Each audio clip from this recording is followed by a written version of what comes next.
Bonsoir tout le monde. Bienvenue à ce conseil d'arrondissement du 7 avril 2020. Évidemment, c'est un conseil un peu particulier ce soir. Il est complètement à distance. L'ensemble des élus, les services sont par voie téléphonique ce soir pour qu'on puisse quand même faire notre travail et faire un bon déroulement quand même du conseil d'arrondissement, malgré la réalité là, à laquelle on fait tous face. Alors, ce soir, je suis accompagné de notre directeur d'arrondissement, M. Julien Lauzon. Bonjour, M. Lauzon. Bonjour, M. Parenteau. Et de la secrétaire d'arrondissement par intérim, Mme Diane Garand. Bonjour, Mme Garand. Bonsoir, M. le maire. Bonsoir. Alors, et les élus présents au téléphone aussi à distance, notre collègue Sterling Downey. Bonjour, M. Downey. Bonsoir. M. Gagnon, Luc Gagnon, ça va bien? Bonsoir. Bonsoir. Mme Marie-André Mauger. Bonsoir. Bonsoir. Mme Marie-Josée Parent. Bonsoir.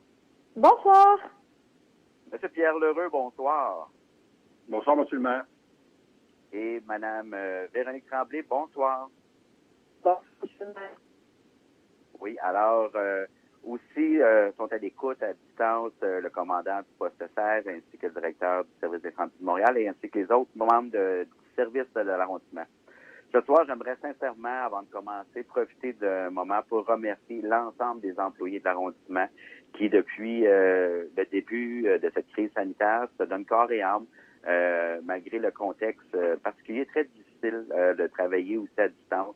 Il y a eu un travail exceptionnel qui a été fait par les gens de technologie d'information pour s'assurer que tout le monde soit bien branché, qu'on puisse continuer à faire les travaux, exécuter les travaux à distance et donner un service adéquat à l'ensemble des Verdinois et des Verdinoises.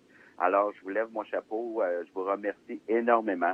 On sait tous que ça demande beaucoup de gymnastique. Dans un contexte familial, on a beaucoup aussi de réunions. Alors, bravo à tout le monde qui s'implique. Et j'ai aussi un remerciement spécial à tous nos organismes communautaires qui, depuis le début, viennent soutenir l'ensemble de la population verdinoise, puis qui sont dans une situation beaucoup plus précaire.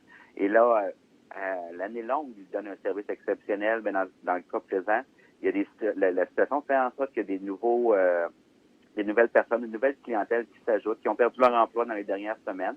Il y a le soutien gouvernemental, autant fédéral que provincial, qui viendra aider.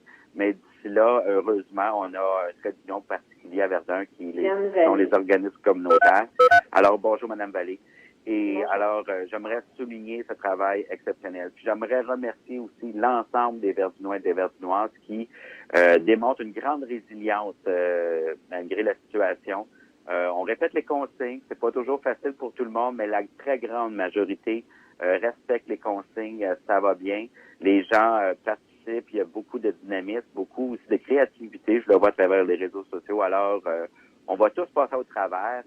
On va tous réussir à passer au travers. Mais sincèrement, ça demande la collaboration de tous parce qu'on est tous et toutes unis dans cette situation-là. Il n'y a personne qui va s'en sortir sans l'apport de l'autre. Alors, merci à tous les Verdinois. Donc, déjà, je voulais vous annoncer aussi une autre nouvelle pour ce qui est du projet pilote de la rue de Verdun.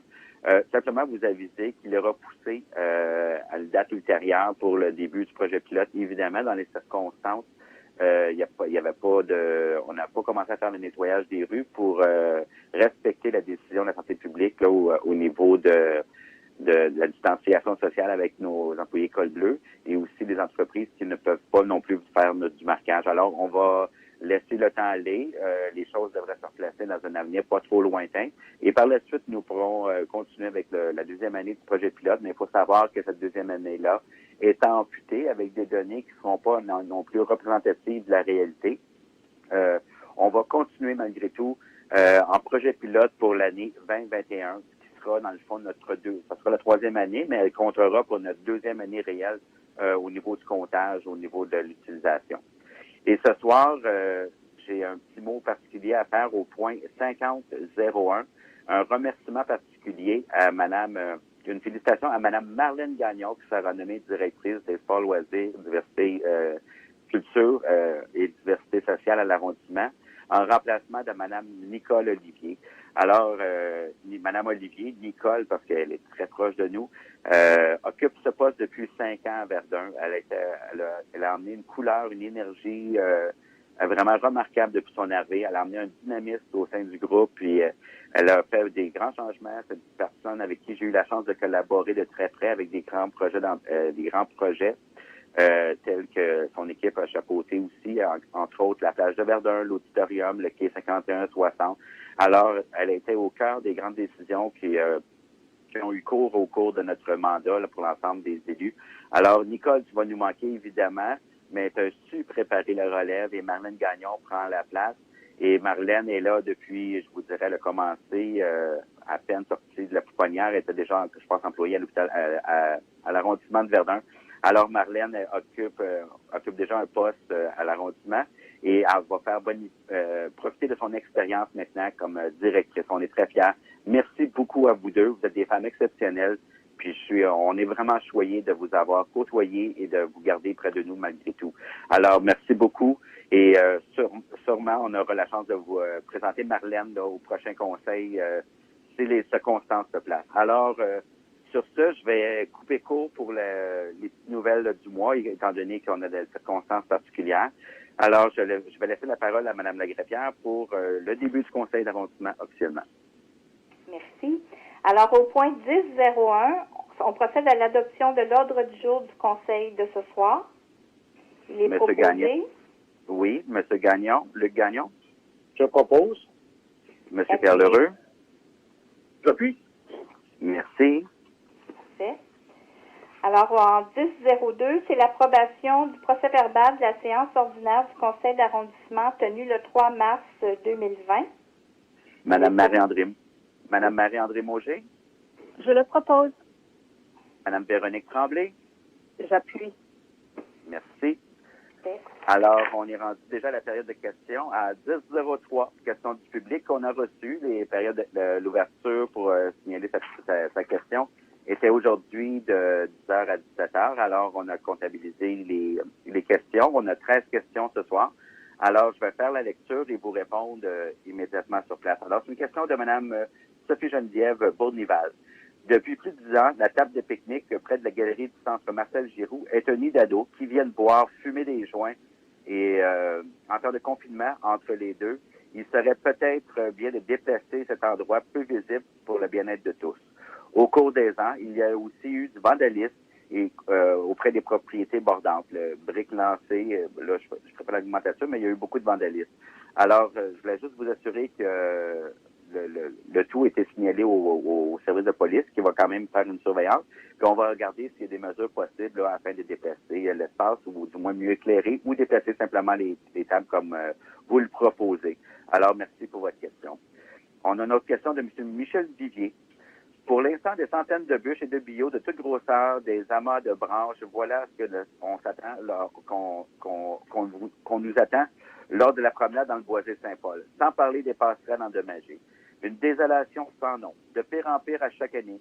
Quelques photos à l'appui. Ça, je pense qu'on avait reçu son courriel au préalable. Alors, lui, dans le fond, ce qu'il demandait, c'est de voir est-ce qu'on peut faire des interventions. Alors, comme on avait parlé déjà dans des conseils précédents, il faut savoir que le Boisé Saint-Paul Nature Action fait l'entretien puis des interventions à l'intérieur, ainsi que nos cols bleus. Tout ce qui est branches dans le boisé doivent rester sur place. C'est un milieu protégé avec des règles très strictes au niveau de son entretien. Mais somme toute, au niveau des passages piétons, là, pour ce qui est des quais de bois, tout ça, il y a un entretien régulier qui va se faire. Présentement, tout est suspendu le temps des opérations qu'on met en place là, pour l'anxiété du coronavirus. Mais par la suite, on va reprendre nos opérations. L'entretien va se prolonger à l'intérieur pour ce qui est des installations. Mais somme toute, l'intervention à même le bois, des fois, les attentes des gens vont voir est-ce qu'on puisse entretenir comme si c'était un parc ordinaire, mais c'est pas le cas. C'est un parc protégé avec un protocole d'entretien très spécifique et c'est pourquoi qu'on travaille avec un organisme qui est Nature Action qui en fait l'entretien en suivant les recommandations du ministère de l'Environnement. Alors, M.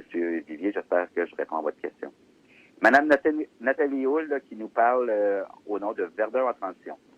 Monsieur le maire, conseiller municipal, lors du conseil municipal de février dernier, vous avez mentionné que la transition écologique serait un dossier très important cette année dans notre arrondissement. Pourriez-vous, s'il vous plaît, nous expliquer en détail les objectifs que vous visez? Alors, évidemment, oui, on pourra le faire. Ce soir, c'est peut-être pas le bon moment pour vous le partager. Entre autres, il y a des priorités, là, il y a une liste, il y a un plan d'action qui est en place. On pourra vous le partager sans problème, mais pour le moment, peut-être à vous profiter d'un conseil qu'on pourra appuyer là, d'images là, les différentes interventions qu'on veut faire. Et il faut savoir aussi que certaines choses qu'on a décidé de faire vont être repoussées dans le temps parce qu'on ne peut pas les mettre en application très tôt ce printemps. Alors, merci pour votre question, mais soyez assurés qu'on pourra vous revenir avec une compilation beaucoup plus exhaustive là, des actions qui vont être prises au cours des prochains mois et prochaines années. Alors, M. Philippe Tremblay, qui nous pose la question, j'espère que les élus et fonctionnaires se portent bien. Ben, pour ma part, ça va bien et l'ensemble des élus aussi. Voici une question pour M. le maire. Une des consignes principales visant à protéger les citoyens du COVID-19 est de maintenir une distance d'au moins 2 mètres dans les endroits publics. Or, il est difficile, sinon déjà impossible de maintenir cette distance minimale pour les pistes multifonctionnelles puisque les cyclistes ne peuvent pas déborder de la piste de façon sécuritaire et très souvent ne prennent pas le temps d'alerter les piétons pour qu'ils puissent se tasser. Alors, puis, sensiblement, c'est de la question. Alors, il y a plusieurs questions, il y a plusieurs options présentement qui sont en analyse avec les services. On regarde l'ensemble de nos pistes cyclables, il y a toute la cohabitation en travers pour rattraper le temps perdu. Serait-il possible que le nettoyage des rues, des pistes multifonctionnelles qui peuvent se faire par les véhicules avec une seule personne aux abords des commerces puisse se faire dès maintenant? Alors, présentement, non. On suit une direction de la santé publique. Vous avez bien ciblé une des problématiques. On ne peut pas mettre 2 personnes dans un même véhicule. Mais aussi, il faut savoir que les assignations au Clos de Voirie, le monde arrive en même temps. Il y aurait des mesures à prendre. Mais présentement, la direction de la santé publique, ce qu'elle nous demande, c'est de ne pas faire d'activité, d'une part qui va obliger les travailleurs à travailler d'une proximité trop grande, et aussi de ne pas faire exprès pour aller faire du grand nettoyage avec des équipements qui vont soulever la poussière et tout ça, alors que les conditions, ce qu'on veut, c'est garder les choses le plus simples possible. Mais somme toute, les opérations vont reprendre, on va rattraper le temps perdu. Faut savoir aussi qu'on a un printemps hâtif. Alors, évidemment, dans un monde idéal, comme les autres années, on sera déjà en avance sur notre horaire. Malheureusement, ce ne sera pas le cas cette année. Mais on va arriver tous et toutes là, à faire le ménage. Mais entre-temps, et ça n'empêche pas les citoyens et citoyennes qui veulent le faire en gardant ces distances, s'ils veulent balayer leur devanture de maison pour faire un petit ménage, mais n'hésitez pas, on vous chicanera pas là-dessus. Alors, merci beaucoup pour votre question. Monsieur Daniel Manceau, le Conseil a décidé de verser environ 100 000 $ des organismes de Verdun à Centraide afin d'aider les familles et les personnes vulnérables de l'arrondissement pendant la crise sanitaire. Avez-vous une estimation des besoins de l'EDSAR et pouvez-vous nous dire quelles seront les initiatives mises en place à l'EDSAR? Alors, l'EDSAR est soutenu, entre autres, avec le Saint-Vincent-de-Paul. Les organismes sont là. Il y a entre 50 et 75 familles déjà qui ont eu de l'aide. Des certificats cadeaux qui sont distribués directement aux familles dans des commerces de l'île des Sœurs. Je vous dirais même qu'il y a eu une très grande mobilisation et très rapide à l'île des Sœurs de la part des citoyens qui ont levé la main pour aider les familles qui étaient dans une situation un petit peu plus précaire en ce moment. Alors, somme toute, c'est des bonnes nouvelles. Il y a une belle solidarité à l'île des Sœurs. Et encore une fois, on l'a démontré à travers les citoyens. Et les organismes, comme sur l'ensemble du territoire, autant du côté Verdun-Terre-Ferme que du côté des Sœurs, les organismes sont présents et aident l'ensemble. Présentement, il n'y a pas de personne qui est laissée elle-même à ce niveau-là. Alors, tout est en place. Et au fur et à mesure des semaines, il y aura des familles qui vont être aidées, mais aussi des l'aide gouvernementale qui va venir aussi compenser les situations un peu plus précaires. Alors, M. Manceau avait aussi une deuxième question. L'Office de consultation publique de Montréal devrait faire connaître les recommandations concernant le PPU de la Pointe-Nord à l'EDSAR en février. Est-ce que le CPM vous a fait connaître son nouvel échéancier et quel sera-t-il? Non, il nous a pas dit son échéancier. Alors, présentement, toute consultation, toutes les activités de CPM sont sur la glace. Alors, on attend un retour de leur part. Ils pourront nous fixer à ce moment-là un nouvel échéancier, puis au moment que ce sera fait, on pourra vous le partager avec plaisir. Question de M. Mario Langlois. Bonjour, j'espère que tout le monde va bien. Évidemment, oui. Question pour M. le maire. Les travaux de caractérisation du sol au parc La Fontaine entre la patinoire et la fontaine ont été réalisés là ouvert le 18 et 19 mars 2020. Ces travaux sont réalisés en prévision de quel type d'aménagement dans le parc? En fait, c'est notre équipe d'ingénierie en prévision de, dans le fond, de mettre à jour nos installations dans le cadre du programme MADA, des municipalités amies des aînés. Alors, on fait de la caractérisation pour s'assurer de l'état du sol. Et par la suite, il y aura des installations avec des équipements beaucoup plus à jour pour desservir une population plus âgée, mais toujours active. Alors, on pourra faire une présentation avec des images de ce qui va être fait dans le secteur. Mais présentement, c'était les dernières dates où on a pu faire des travaux. Alors, tout est en suspens pour le moment. Et par la suite, on pourra continuer avec le projet. Alors, question de M. André Julien. Lundi dernier, dans le Journal de Montréal, la Ville de Montréal a publié la carte électorale qui sera en vigueur lors de la prochaine élection municipale et aucune modification n'apparaît pour l'arrondissement de Verdun.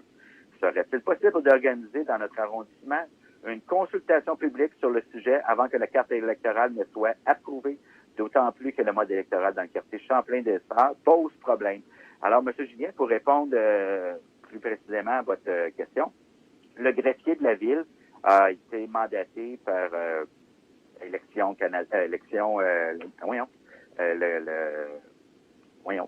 blanc de mémoire, mais pour le gouvernement pour les élections. Il a été mandaté pour revisiter l'ensemble, puis on tient compte de certaines données au niveau de l'achalandage et ce qui modifie ou non une carte électorale.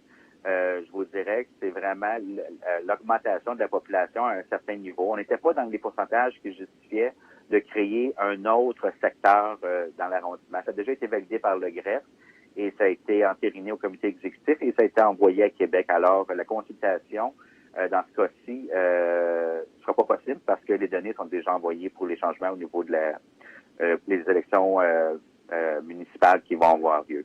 Toutefois, je retiens quand même votre question au niveau que la réalité pose problème. C'était quelque chose qui a été quand même soulevé pour ma part lors de la présentation au comité exécutif de la Ville de Montréal. J'ai soulevé le point comme quoi qu'il y avait une réalité aussi du secteur Champlain-des-Sœurs. Il y avait le secteur Champlain et le secteur Île-des-Sœurs où que la représentativité n'est pas tout à fait adéquate dans le secteur. Malheureusement, on n'avait pas les chiffres qui justifiaient de créer un autre secteur distinct pour le moment. Mais, somme toute, il y a des développements qui se fait des Sœurs, du côté de Verdun aussi, et ça pourrait, peut-être la prochaine élection municipale, il pourrait y avoir des changements dans ce cas-ci. Alors, merci pour votre question, M. Julien. Francis Iazard qui nous parle, je vous écris par rapport au statut de jardin communautaire comme service essentiel. La Colombie-Britannique vient de reconnaître leur importance et je me demandais comment pourrions-nous en arriver à une même adoption ici. Comme beaucoup de Verdinois, notre foyer dépend beaucoup de notre petit jardin communautaire pour nous approvisionner en aliments frais, bio et surtout abordables. Alors, présentement, on suit les directives de la direction de santé publique. Ce n'est pas dans la liste des secteurs essentiels. Faut savoir qu'aussi les jardins communautaires, il y a une distanciation qui doit se faire. Il y a une proximité au niveau des lopins des jardinets. Voir le 2 mètres, c'est quand même tout juste si c'est juste. Alors, je me verrais mal présentement de légiférer en disant qu'il faudrait sauter un jardinet sur 2, puis qu'il l'aurait pas. Présentement, ce n'est pas dans la liste. Je comprends très bien votre besoin, puis j'aimerais vous dire une réponse autre. Mais présentement, jusqu'à l'avis contraire de la direction de santé publique, on n'ouvrira pas nos jardins communautaires. Merci pour votre question. Madame Louise Constantin, je reviens à nouveau à la charge cette année, étant donné que l'herbe à tout, et pas seulement le virus, est un enjeu de santé publique. Une personne sur 8 souffre de l'herbe à poux. Et dans le fond, ce qu'elle nous demande, Mme Constantin, c'est de voir les actions qu'on va prendre pour ça. En 2020, évidemment, on va travailler avec l'Escouade verte qui va faire de la prévention, venir arracher les repousses. Et le programme au niveau de la santé et des services sociaux, on n'appliquera pas cette année, mais on va appliquer pour l'année 2021. Et plus de détails qui vont vous être envoyés aussi par Mme Mauger, parce que vous aviez aussi envoyé un courriel à ce niveau-là au début de la semaine. Tous les détails vont vous être envoyés, mais oui, il y aura une opération de faite par l'Escouade verte. Et en 2021, une possibilité de travailler avec le programme des santé et services sociaux de la Ville de Montréal. Merci beaucoup, Mme Constantin. Vous permettez? Oui, absolument. Juste en complément d'information, la patrouille verte ne fait pas d'arrachage. Par contre, ils font des opérations de sensibilisation auprès des citoyens, des propriétaires. Okay. Parfait. Merci du correctif. C'est très important dans les circonstances. Alors, notre deuxième question de Mme Constantin. 2 immenses tours sont en construction les Sœurs. L'une est remarquablement proche du fleuve, à quelques mètres à peine. Est-ce qu'elle se conforme à la réglementation concernant la protection des berges et aussi le principe de précaution en ces temps où les inondations se font de plus en plus fréquentes et dévastatrices au printemps? Alors, les permis ont été émis et respectent l'entièreté des dispositions réglementaires de l'arrondissement, de la préservation des berges, je peux vous rassurer. Et pour ce qui est des zones inondables, ce secteur-là, ainsi que tout le secteur des îles, de l'île des Sœurs, ainsi que la berge du côté de Verdun, n'est pas dans la zone des inondables. Alors, je vous rassure à ce niveau-là, mais sachez que toute construction là, doit suivre les règles en vigueur, et c'est le cas aussi de ces constructions récentes. Alors, j'avais la question de M. Waddell qui demandait pour les services de sport loisirs font un excellent travail. Oui, on a déjà répondu à cette question-là. M. Waddell, est-ce que ce serait possible de mettre en branle un projet de serre à Verdun? On a déjà un projet de serre à Verdun. On a nos serres municipales. On travaille. Et vous parlez d'en rajouter près de Champlain ou près du stationnement au coin de la 3e. C'est des choses qui pourraient être envisagées, mais pas à court terme. Je vous dirais que c'est pas dans le plan triennal d'immobilisation. Mais somme toute, on travaille très fort, puis je vous dirais que je suis certain que le post-coronavirus va amener un engouement beaucoup plus grand au niveau des citoyens pour ce qui est de l'agriculture urbaine. Et je pense que l'autonomie alimentaire, c'est quelque chose qui est... Les gens sont de plus en plus sensibilisés, surtout dans les circonstances. Alors, aujourd'hui, c'est pas dans le plan triennal d'immobilisation, mais qui sait, ça pourrait le devenir dans un avenir pas trop lointain. Mais on va regarder et analyser les différentes options. Puis peut-être travailler aussi à maximiser aussi l'utilisation de nos serres déjà qu'on a à l'arrondissement de Verdun. Alors, les deux autres questions de M. Waddell ont déjà été répondues antérieurement. Alors, ceci met fin à la période de questions. Madame la greffière, je vous cède la parole. En 204, communication des conseillers au public. Il n'y en avait pas. Il n'y en a pas? D'accord. Alors, on procède au regroupement des items 2001 à 2005 pour adoption. En 2001, c'est le rejet des soumissions reçues pour l'aménagement d'une aire d'exercice canin dans le parc de l'honorable George O'Reilly et le réaménagement de l'aire d'exercice canin du parc Champion. C'était l'appel d'offres public S20002. Il y avait 4 soumissionnaires. En 2002, c'est le rejet des soumissions reçues pour les travaux d'aménagement paysager de l'auditorium de Verdun. C'était l'appel d'offres public S20007. Il y avait 4 soumissionnaires. En 2003, on octroie un contrat de service professionnel au groupe ABS pour le contrôle des matériaux et la surveillance qualitative et quantitative de divers projets dans l'arrondissement. C'est une dépense totale de 301 132,40 taxes incluses. C'était l'appel d'offres public S20006. Il y avait 2 soumissionnaires. En 2004, on approuve la signature d'une convention de service pour l'animation et la gestion de l'installation de la station Maison intergénérationnelle à intervenir avec l'organisme Action Prévention Verdun pour une période de 15 mois, soit du 1er janvier 2020 au 31 mars 2021, pour un montant de 128 047,50 taxes incluses. Et en 2005, on accorde une subvention de 202 000 à la Société de développement commercial de la promenade de Wellington, selon le règlement sur les subventions à la Société de développement commercial. C'était pour l'exercice financier 2020. Alors il est proposé. Monsieur Lheureux? Proposé, oui. Oui, tu proposes. Alors, Monsieur Gagnon? J'appuie. Merci. On procède au regroupement des items 2006 à 3003 pour adoption. Alors, en 2006, on accorde un soutien financier totalisant la somme de 221 783 $ pour l'année 2020. 171 783 pour l'année 2021 et 171 783 pour l'année 2022, incluant toutes les taxes applicables à chaque année de référence pour une durée de 3 ans aux 11 organismes et d'une année aux 4 autres organismes désignés au sommaire décisionnel. C'est pour la période et les montants indiqués en regard de chacun d'eux dans le cadre de l'entente administrative sur la gestion du Fonds québécois d'initiative sociale, Alliance pour la solidarité, et on approuve les projets de convention à cet effet.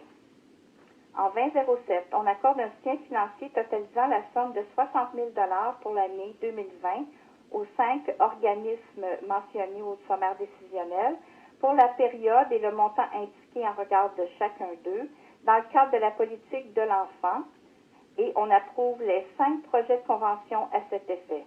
On informe également le conseil d'arrondissement de la réception d'un montant de 11 282 en provenance du service de la diversité et de l'inclusion sociale vers le budget de la direction de la culture, des sports, loisirs et du développement social pour la réalisation de 3 projets portés par l'arrondissement.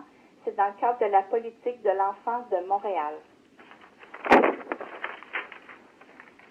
3001, on autorise une dépense de 360 et 3 sous, taxes incluses, relativement aux frais d'inscription de Mesdames Véronique Tremblay et Marie-André Mauger, conseillères d'arrondissement, et Madame Marie-Josée Parent, conseillère de ville, à la journée d'études sur la modernisation des politiques d'habitation.